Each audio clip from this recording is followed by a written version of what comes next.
சிங்கப்பூரோட birthday party ஈவெண்ட்டுக்கு போகலாங்களா? வாங்க போவோம். இந்த பர்த்டே பார்ட்டி யாருக்கு அப்படின்னா, என்னோட அண்ணனுக்கு தாங்க. ஸோ இன்னைக்கு சிங்கப்பூரில் அவரோட 50வது பர்த்டேவை கொண்டாடுறாரு. ஸோ அதுக்காக தான் இன்னைக்கு நான் போயிட்டு இருக்கேன்.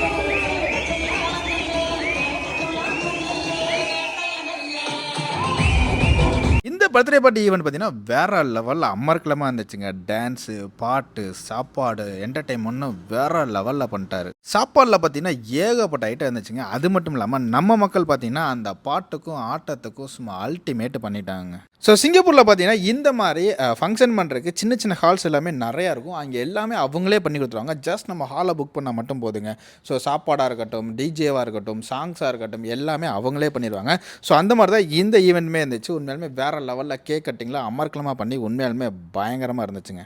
நீங்கள் யாராவது சிங்கப்பூரில் வந்து பார்த்தீங்கன்னாக்கா இந்த மாதிரி ஈவெண்ட் பார்ட்டி அட்டன் பண்ணியிருந்தீங்கன்னா உங்கள் ஈவெண்ட் எப்படி இருந்துச்சு அப்படின்றத மறக்காமல் கமெண்ட்டில் கமெண்ட் பண்ணுங்கள். இந்த மாதிரி இன்ஃபர்மேட்டிவ் அண்ட் இன்ட்ரெஸ்டிங் இருக்குது. நம்மளோட பேச்சை மறக்காமல் ஃபாலோ பண்ணிக்கோங்க. தேங்க்யூ மக்களே.